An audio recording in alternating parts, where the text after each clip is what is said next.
Olá, bem-vindas, bem-vindos, bem-vindes, todos, todas e todes à Revista Guará, o seu programa de domingo.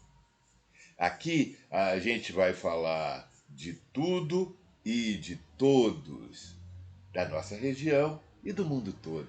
É um programa para ser visto junto com a família, com os amigos, com os vizinhos.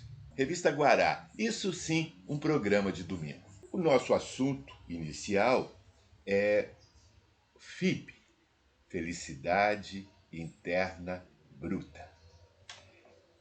Quem traz esse assunto para nós é a Heloísa Oliveira. FIB, Felicidade Interna Bruta.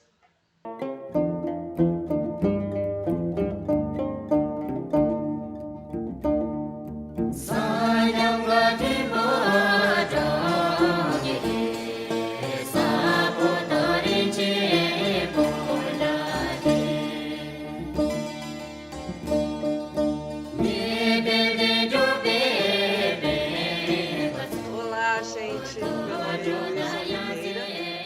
Eu sou brasileira e também americana.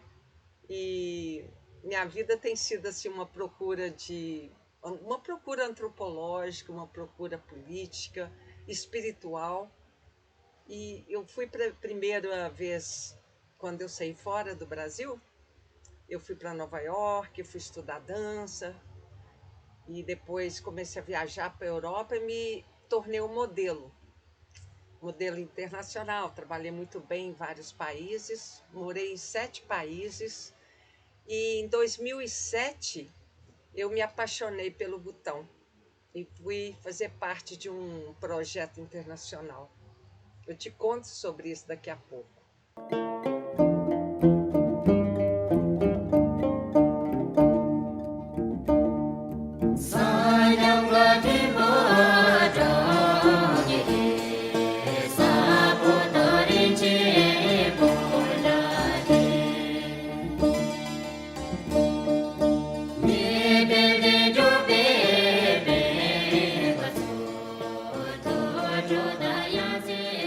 A FIB eu chamo A, não o medidor.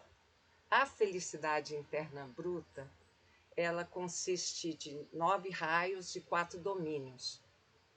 E ela considera todos os aspectos da natureza, da saúde global, da saúde do povo, e é um processo de investigação sobre como isso funciona. Então, o Butão é um laboratório vivo daquilo que dá certo no planeta, daquilo que traz esperança, daquilo que traz respeito, daquilo que traz vitalidade comunitária. Nos próximos capítulos, nós vamos falar sobre a cultura do Butão, FIB, que engloba educação, saúde, padrão de vida, vitalidade comunitária, educação, bem-estar psicológico, são 9 raios. E vai ser uma jornada muito interessante nesse momento das nossas vidas, né? E vou falar das experiências também com as danças, que eu me apaixonei com as danças sagradas do Butão. Vou falar dos costumes pitorescos do país, da comida, da agricultura, das máscaras, como as crianças são, como funciona o governo e, e como é a vida espiritual que é integrada na vida do povo butanês. Os ritos que são muito interessantes, a história única desse país que se manteve fechado até 2005, que começou a abrir para o turismo. E tem uma história assim, parece de muito auspício, é uma palavra bonita que é usada muito no budismo, né? Ao invés de sorte, no auspício. É sobre a sua história de um país tão pequeno que nunca foi invadido. Vamos juntos?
Passando as páginas da revista, nós saímos do Butão e vamos até as nossas montanhas para conversar com o Geraldo Giuliani, sobre o mototurismo e a rota Capitão Senra.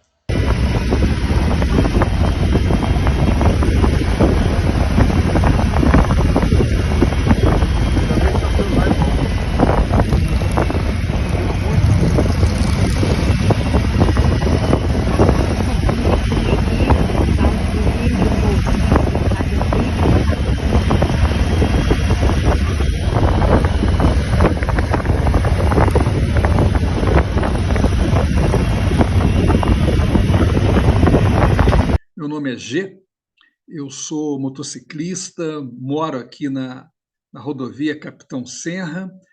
Sei quem não conhece, rodovia Capitão Senra, ela está aqui saindo de Macacos e chegando até Inhotim, e eu acabo promovendo, né, por morar aqui, promovendo o mototurismo, né?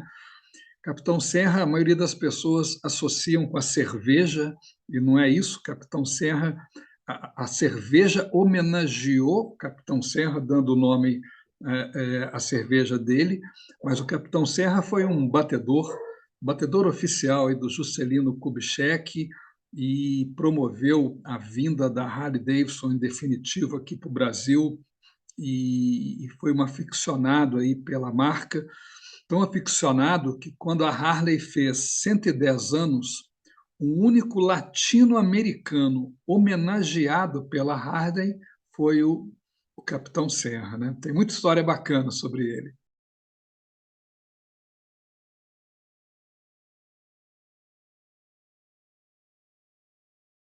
Uma das ações que a gente vem promovendo dentro do mototurismo e dentro da Rota Capitão Serra foi a criação de totens. Nós descobrimos aí o Roberto, um artesão ali em Córrego Ferreira. O Roberto, ele confeccionou um modelo de uma moto do Capitão Serra na moto, a partir de uma imagem dele, e a gente vem gradativamente instalando esses totens em pontos parceiros da rota. Então, por exemplo, pousadas, cafés, restaurantes. A gente vem colocando isso para sinalizar que é um anfitrião da rota. Então, por exemplo, a pousada Vila Casa Branca, da qual eu sou proprietário, a pousada da Tiô, da Isolda, a Alessandra lá com a pousada Vila Rica, todo mundo já está com seus totens, o restaurante Abóbora, o café da Cleide, né? O café da Cleide é icônico aqui com o moto, todo mundo associa isso, a venda do Bininho, o Vento Ventania, a venda dos Turcos, o próprio Inhotim, né? Lá em Macacos tem o Café Aquarela, Cervejaria Bebrum, o Blue Galináceo também tem um totem bem bacana lá na frente dele, a Casa Rosa, lá em Córrego do Feijão. A gente tem feito um trabalho de fomento lá de Córrego do Feijão, Casa Rosa lá com as meninas lá do lugarejo mesmo, que recebem a gente de braços abertos. Então, a gente vem trabalhando com a sinalização da rota, dos pontos, né, anfitriões da rota.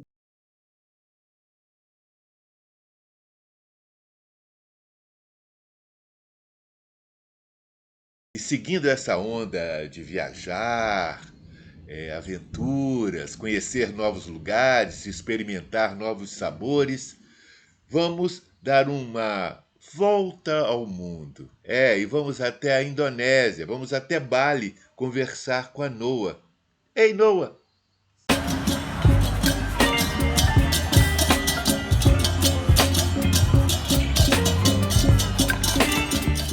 Oi, pessoal da Rádio Guará, tudo bem? Eu sou a Noa, sou moradora de Casa Branca e estou passando aqui uma temporada em Bali, na Indonésia.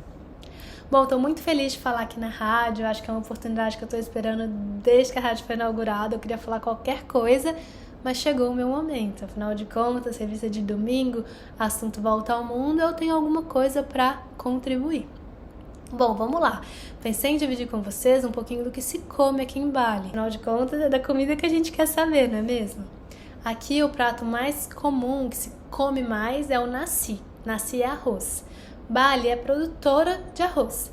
Então é muito comum de você ver assim nos cartões postais de Bali, os campos de arroz, né, os campos de cultivo. E realmente, por onde você passa, você encontra um campo. Às vezes é no meio de um monte de casa, você encontra um campinho, às vezes você vai dirigir um pouco mais afastado de onde eu tô ficando e tem uns campões, assim, é muito bonito e muito especial.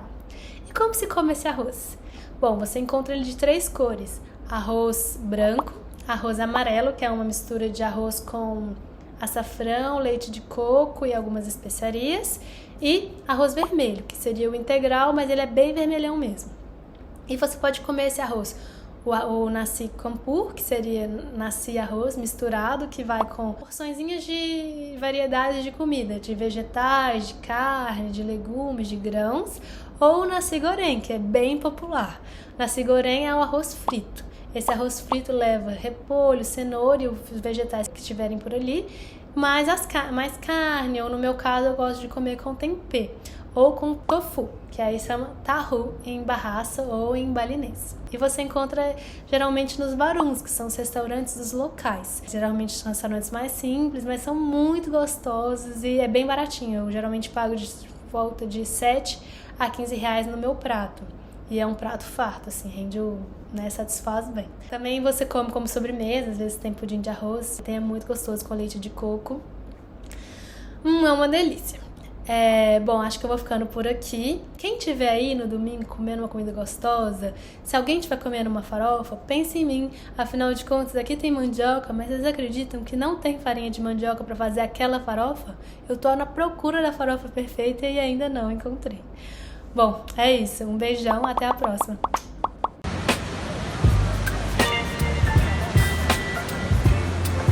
Noah!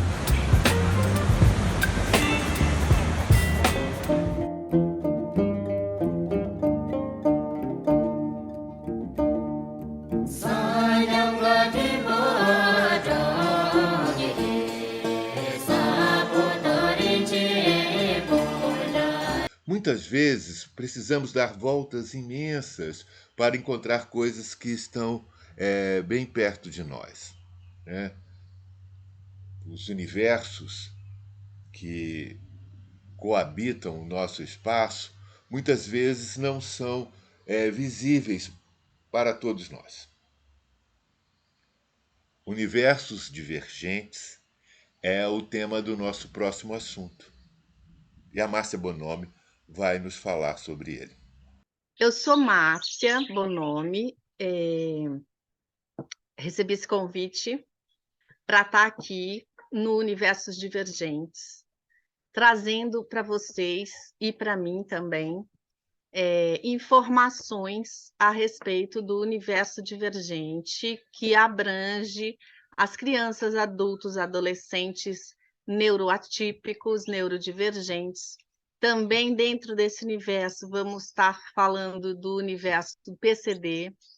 Eu sou uma mulher PCD que a partir dos meus 30 anos passei por um processo e me tornei PCD. Vou contar em algum momento qual foi esse processo, porque é importante, é uma patologia importante de ser falada, porque ela é pouco conhecida. Então, desde esse período, eu comecei a ver a vida através da janela de uma pessoa com deficiência. E é completamente diferente. Então, eu sei como é quando a gente está na janela de uma pessoa que não tem deficiência e como é a janela a partir de um momento que você se torna deficiente, uma pessoa com deficiência. E também sou mãe atípica. Mãe atípica, para quem não sabe, é mãe de uma criança, ou um adolescente, ou um adulto, que está dentro do universo neurodivergente, neuroatípico. O neuroatípico é um cérebro que funciona de uma maneira diferente de um cérebro atípico. Então, a neurodivergência, ela não tem um jeito, ela não tem uma forma, ela não tem um formato. São várias formas, vários jeitos, vários formatos, como todos os seres humanos, independente de qualquer questão, trazem as suas especificidades e as suas individualidades. Então, esse primeiro momento, na realidade, é mais uma apresentação, um desejo de contar que a gente vai estar trazendo todas as informações relacionadas a esses universos. Não posso deixar de citar, né, o quão eu fiquei emocionada, e eu acho que não só o Brasil como o mundo, com a subida da rampa do nosso novo presidente e com a representatividade que ela levou para o mundo, né? Então, aquela figura específica representando esse universo, né, da pessoa com deficiência, da neurodivergência, que é uma figura que eu já sigo há muito tempo, foi agora conhecida mundialmente e é um ativista que vale muito a pena seguir, porque tudo que ele traz, tudo que ele coloca, tudo que ele expõe é fidedigno de pesquisas e de informações super corretas. Acho que é isso. Bom, meu desejo é que todos participem, né? A gente vai ter um e-mail que eu vou estar respondendo diretamente, eu que vou estar abrindo os e-mails com as perguntas, com as dúvidas e críticas. É um espaço que a gente espera que se torne um espaço comum a todos para ser construído. Vocês, assim, a Dir está aí em Brumadinho, eu estou aqui em Macacos, eu sou moradora aqui de Macacos, de São Sebastião das Águas Claras. Então, acho que a gente está criando um corredor, né? Não, a gente tem um corredor ecológico, mas a gente está criando um corredor de inclusão, né? Somando o conteúdo, as informações que a gente tem. Eu não tenho nenhuma formação acadêmica nesse universo ainda, mas eu sou estudante de psicopedagogia. Mas eu sou uma mãe atípica, meu filho tem 11 anos, é o Theo. Também faço questão de pedir ao Adir que coloque o Instagram que eu tenho dele na descrição, para vocês poderem conhecer a dinâmica e a rotina dele. Deixa eu ver o que mais. Eu acho que é isso. Meu desejo de coração é que a gente possa utilizar esse espaço para desmistificar o universo divergente, né? Para desmistificar uma pessoa com deficiência, para desmistificar uma criança autista, TDAH, TOD, TOC, qualquer dos transtornos que seja, porque não são pessoas e seres humanos diferentes, não, são seres humanos que trazem diferenças, como qualquer ser humano, né? Então, não importa se existe um transtorno ou não, a riqueza da humanidade está na sua unidade, né? Então, que a gente se reconheça na nossa unidade, na nossa especificidade, para no momento em que a gente se coloca e se une com o coletivo, a gente consiga somar, porque a gente sabe a nossa força, sabe a nossa fraqueza, sabe o nosso potencial. Porque se a gente não sabe, ou se a gente idealiza ou fantasia também o que é ser uma pessoa com deficiência, ou o que é ser uma pessoa com um transtorno de TEA, dentro do TEA ou dentro do TDAH, etc., a gente vive fantasias, né? A gente não vive as realidades. E eu acho que é nisso que a gente perde a oportunidade de enriquecer o nosso conhecimento humano. E eu, como PCD, posso dizer que as pessoas não sabem, muitas vezes, como falar comigo pelo simples fato de eu estar numa cadeira. Então, às vezes, eu estou com uma pessoa e a pessoa chega para se comunicar comigo, mas falando com a pessoa que está ao lado de mim, não para mim, né? E eu não tenho a deficiência auditiva e eu não tenho nenhuma deficiência de fala. Poderia ter, mas não tenho. E aí, quando eu falo, pode falar comigo, aí a pessoa pede desculpa. Aí eu falo, mas peraí, calma. Desculpa por quê? Não, desculpa pela sua condição. Eu falo, gente, então foi você que fez isso comigo? Porque se você está me pedindo desculpa, você tem responsabilidade sobre isso. Então é um desconforto muito grande, né? E o lugar e o ponto que eu mais gosto de focar, e vocês vão perceber isso, é na primeira infância. Porque as crianças, elas não têm ainda, na maioria das vezes, muitas barreiras. Então, elas simplesmente chegam e te perguntam: por que você está aí nessa cadeira? Ou então, o meu filho é uma criança não verbal, ele tem 11 anos, ele ainda não anda sozinho, e aí as crianças chegam e perguntam: o que o Theo tem? Por que o Theo fala assim ou não fala? Por que o Theo isso ou aquilo? E aí, quando você fala o porquê, elas falam: ok. E aí, na escola, ainda falam: eu quero ajudar, o que eu posso fazer? Aí alguns falam: eu entendo tudo que o Theo fala. Então, assim, se a gente cuidar das nossas crianças, né, e se a gente expor para elas com amor e com carinho e com acolhimento todas as crianças, não importa em qual tipo neurológico ela está, criança, todas são crianças. A gente com certeza consegue construir um futuro que vai ser um futuro distante, mas que a gente não vai mais precisar usar a palavra inclusão, deficiência, racismo, não vamos ter que ficar falando de diversidade de gênero, diversidade étnico-racial, porque isso não vai mais ser tema, porque não tem que ser tema num futuro que ainda é um pouco distante. Mas agora a gente tem que falar muito, muito e muito, e cada vez mais portas e janelas para a gente poder mudar, né? Eu acho que todo preconceito, todos eles que são estruturais, né? E então vai ter um momento que eu vou contar a minha história e vou contar para vocês que eu já fui essa pessoa que olhava um PCD e não via ninguém, né? Então eu agora posso dizer que é muito diferente a minha forma de ver todas as diferenças. Então é isso. Conto com vocês muito, principalmente com dúvidas, principalmente com críticas, para a gente poder enriquecer muito essa janela, que é uma janela gigante que está sendo aberta para a gente poder entrar nos universos divergentes. Então, a gente se vê na próxima.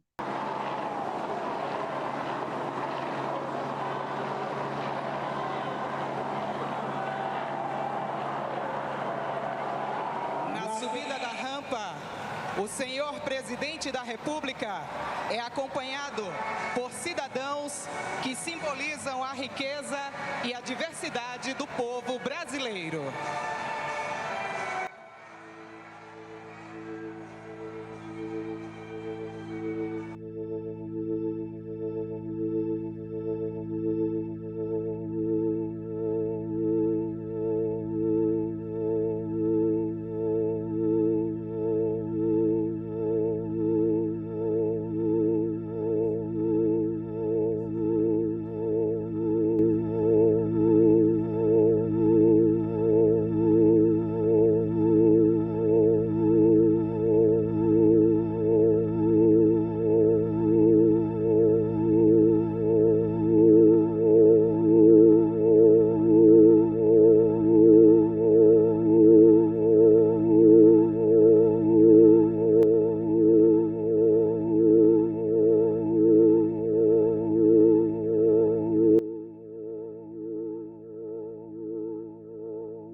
E aproveitando o gancho, a presença da cadela Resistência, que subiu junto com o presidente Lula a rampa do Palácio do Planalto, vamos passar a página da revista e ir para o próximo assunto, que trata da relação entre pets e silvestres com a veterinária Lorena Amaral. Olá pessoal, meu nome é Lorena Amaral, sou médica veterinária aqui na região de Brumadinho e venho aqui nesse quadro para a gente conversar um pouco sobre animais silvestres, sobre os nossos animais domésticos, algumas curiosidades e interação entre eles. Afinal de contas, a gente mora nesse bioma maravilhoso e único, né, no mundo, que é o Cerrado e a Mata Atlântica.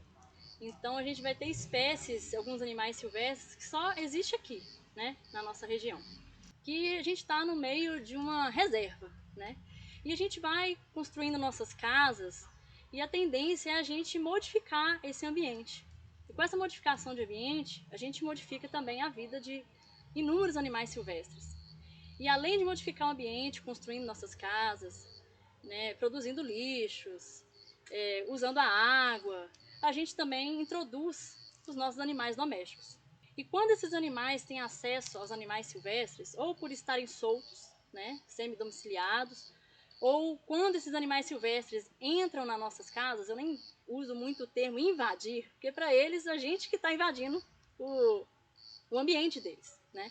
Então a gente tem que ter uma adaptação aí. Vou elencar 3 aspectos que eu acho importante da gente cuidar.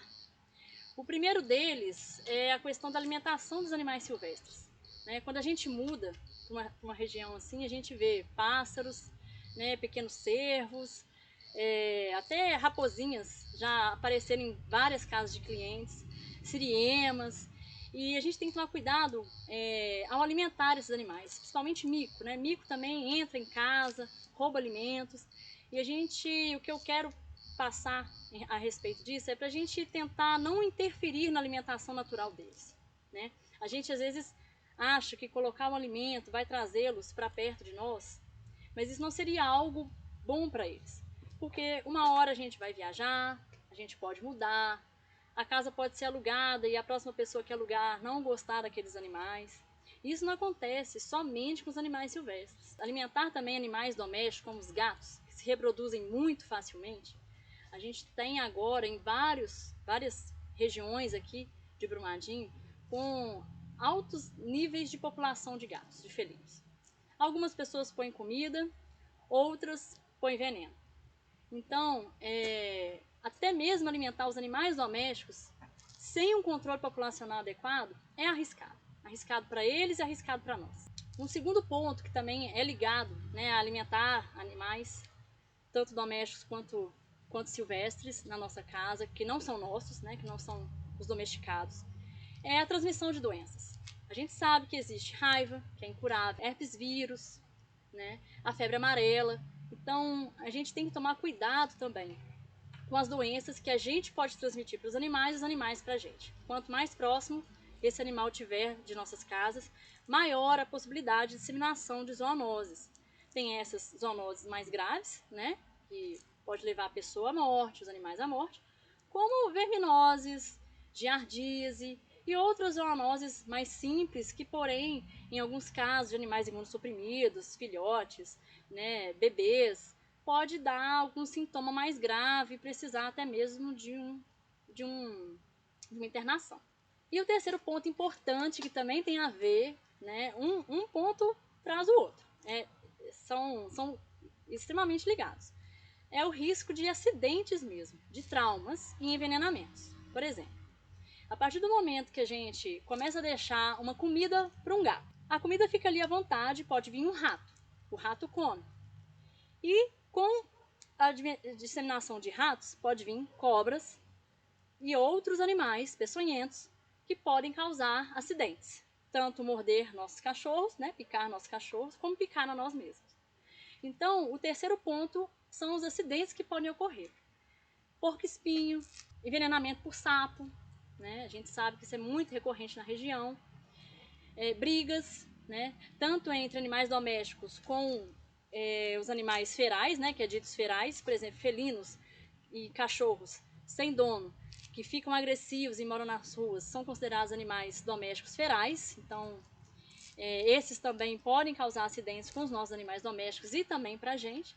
E disseminar as doenças que eu citei, né, que podem ser doenças graves, né, como a raiva principalmente, né, que tem alguns casos em Minas Gerais, inclusive, relatados já no ano passado. Por hoje eu fico por aqui, espero que vocês tenham gostado. Né, a gente deu uma passadinha leve em alguns assuntos que podem vir por aí. E gostaria que vocês mandassem suas dúvidas sobre o que vocês têm curiosidade de conhecer, para a gente poder vir com respondendo essas curiosidades, respondendo suas perguntas e trazer novidades do mundo animal para vocês.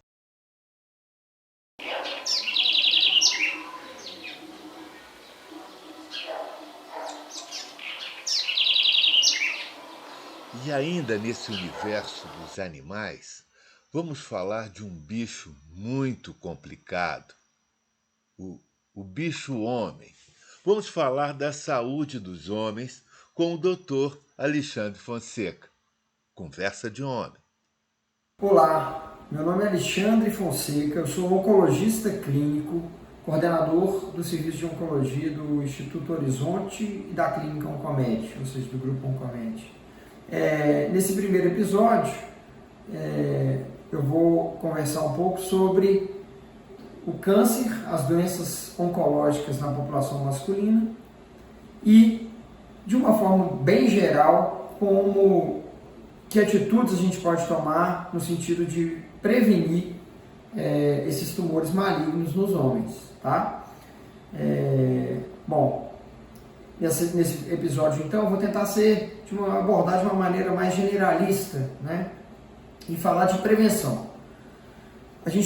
Primeiramente, eu gostaria de dizer que a gente tem 2 tipos de prevenção do câncer, e em outras áreas da medicina também, mas a gente tem o que a gente chama de prevenção primária e prevenção secundária. A prevenção primária são atitudes em que a gente evita a exposição a determinado fator, que é um fator de risco para desenvolver uma doença.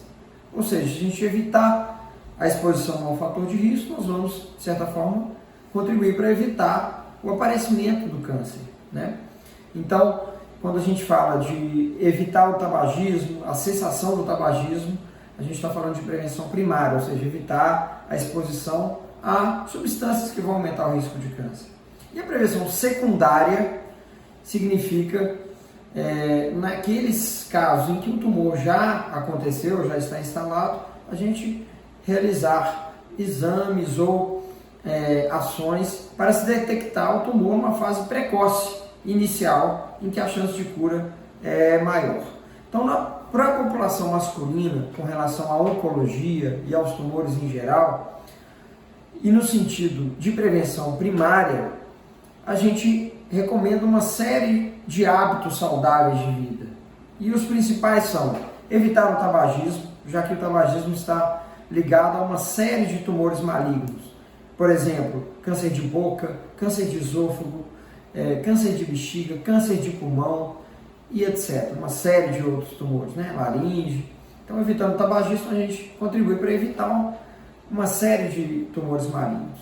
Outro ponto importante na prevenção primária é a questão da dieta. Então, uma dieta saudável, e aqui lê-se uma dieta rica em fibras, priorizando verduras, frutas, evitando o excesso de gorduras saturadas e alimentos processados, evitando também o excesso de carne vermelha, isso já está provado. Dessa forma, nós estamos prevenindo, contribuindo para a prevenção de algumas formas de câncer, incluindo câncer de intestino. A outra forma de prevenção primária, e aí nesse sentido tem relação com o câncer de pele, é evitar a exposição excessiva ao sol. Então, se proteger dos raios ultravioletas através de uso de protetor solar, chapéu, boné, camisas que protegem contra a exposição solar excessiva, e também a hora em que o indivíduo se expõe ao sol, tentar evitar aquele horário entre 10 e 2 ou 3 horas da tarde. Isso também é uma forma de prevenção primária. E outras formas também, a prática de atividade física, evitando o sedentarismo, o sobrepeso e a obesidade também ajudam na prevenção primária. A vacinação para hepatite B é uma forma de se evitar o câncer de fígado, hepatocelular, e evitar o excesso e o uso de bebida alcoólica, que também está relacionado a uma série de tumores, entre eles câncer de boca, câncer de cabeça e pescoço, câncer de fígado, câncer de intestino. Bom, essas são as principais ações para a prevenção primária no homem. E a prevenção secundária, que é sinônimo de rastreamento. No homem, a gente tem algumas evidências para se realizar o rastreamento para câncer de próstata, numa população definida, câncer de intestino grosso, eu vou falar aqui também qual é a faixa etária, e câncer de pulmão naqueles pacientes que têm um histórico de tabagismo importante. Então, prevenção secundária é diagnóstico precoce, rastreamento, em que a gente não indica para todos os tipos de câncer, mas para alguns tipos de câncer. Na população masculina, câncer de próstata a partir dos 50 anos ou a partir dos 45 anos, no caso de algum fator de risco, por exemplo, histórico familiar, é indicado o rastreamento, o médico discutir sobre o rastreamento com seu urologista, com seu clínico. Isso se faz através do exame de toque retal e do exame de sangue, que é o PSA, ou antígeno prostático específico. Esse é o de próstata. O rastreamento do câncer de intestino ou câncer coloretal é indicado a realização de uma colonoscopia. Hoje em dia, antigamente a partir de 50 anos, hoje em dia algumas recomendações para se iniciar um pouco antes, a partir dos 45 anos. E a depender do resultado, a repetição vai bastante individualizada. E o câncer de pulmão, o rastreamento com tomografia de baixa dose é indicado em algumas situações muito específicas em que o paciente fuma e fuma a mais, com uma carga tabágica grande, a gente chama mais de 20 anos máximo, aquele paciente acima de 55 anos, com uma carga tabágica elevada e que ainda fuma ou parou de fumar nos últimos 15 anos. Então, basicamente, na população masculina, o rastreamento ou prevenção secundária a gente faz para esses tipos de câncer. Estaremos juntos aí nos próximos quadros, frequentemente. Grande abraço.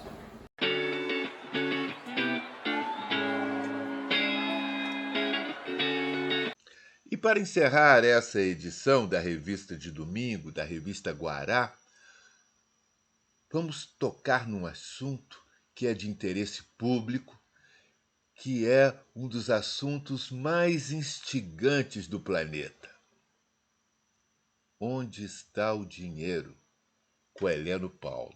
Meu nome é Heleno Paulo. Eu vou abordar com vocês hoje aqui nesse quadro o tema Onde está o dinheiro? É interessante, me veio na cabeça aquela música, né? Tem um refrãozinho lá que diz: dinheiro na mão é vendaval na vida de um sonhador, de um sonhador. Bom, por que isso? Porque todo mundo reclama. Onde está o dinheiro? Eu não tenho dinheiro. O trabalhador recebe o salário no fim do mês, passa 2, 3 dias, ele não vê mais dinheiro, não tem dinheiro. As empresas reclamam que não tem dinheiro para investir, não tem dinheiro para fazer os seus pagamentos.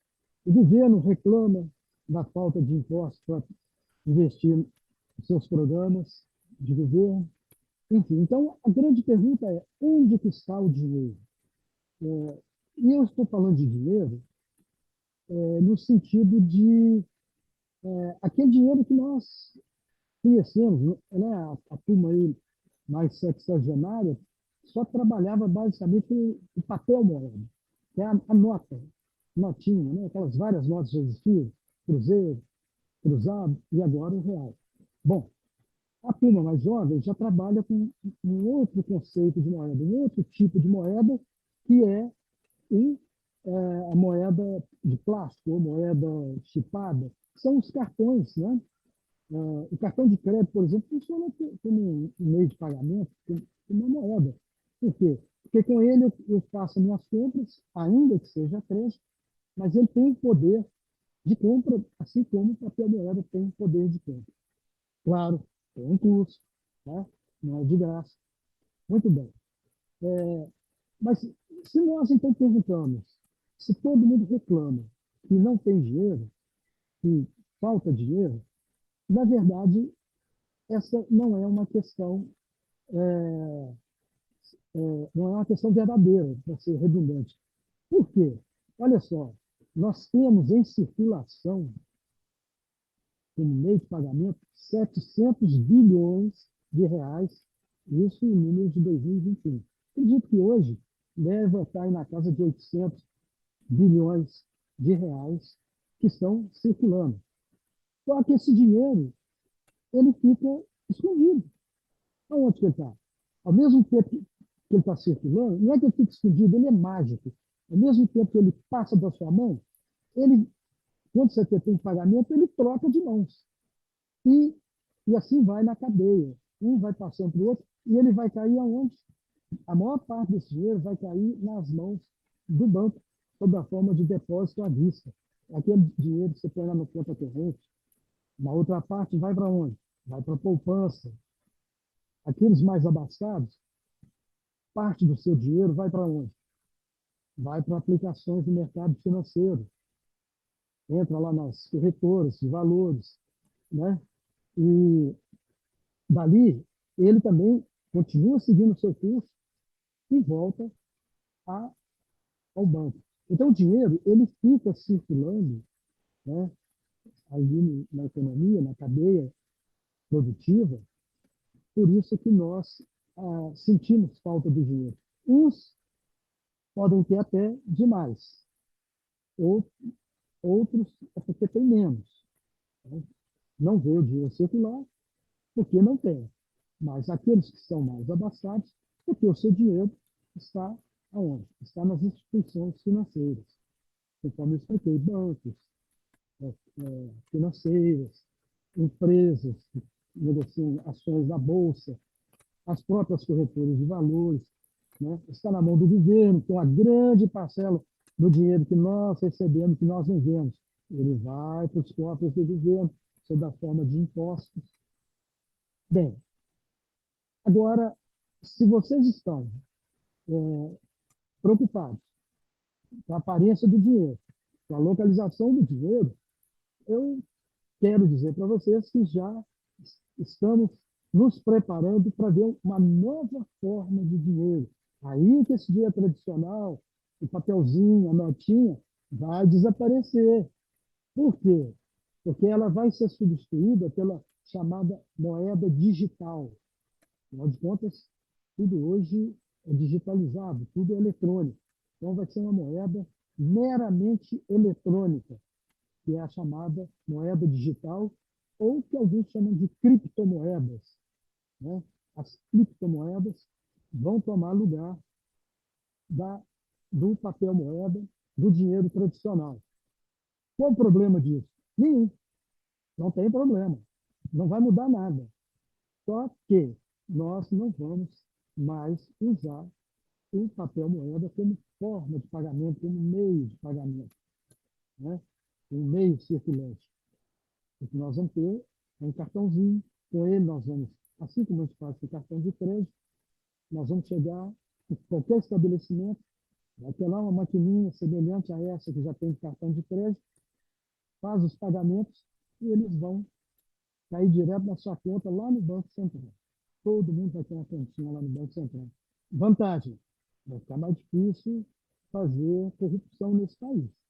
Lavagem de dinheiro vai ficar complicado, porque o Banco Central vai estar enxergando o dinheiro que entra na sua conta e o dinheiro que sai da sua conta. Mas você não vai ver. Então, você vai continuar perguntando aonde que está o dinheiro? O dinheiro está dentro do seu computador? Sim, por incrível que pareça, ele vai estar lá dentro do seu computador. Apenas um registro.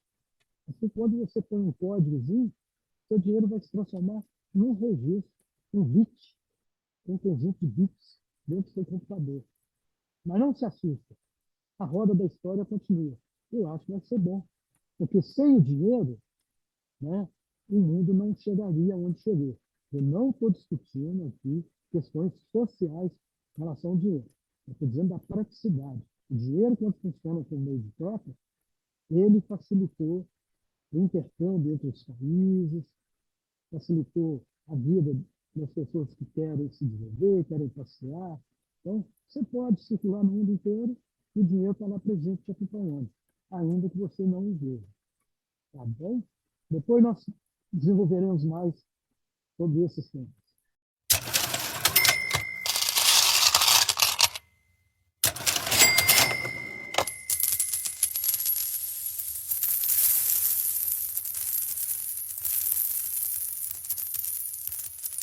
Estamos fechando as páginas desta primeira edição da Revista de Domingo, a Revista Guará. Para você que chegou agora, por favor, se inscreva no canal, dê um like e ative as notificações para que você seja informado sempre que tiver um programa novo, uma novidade na Rádio Guará. É uma pedagogia dos algoritmos. A gente tem que ensinar esses numerozinhos malucos a ajudar você e outros a nos acharem nessa rede mundial de computadores. Até a próxima edição.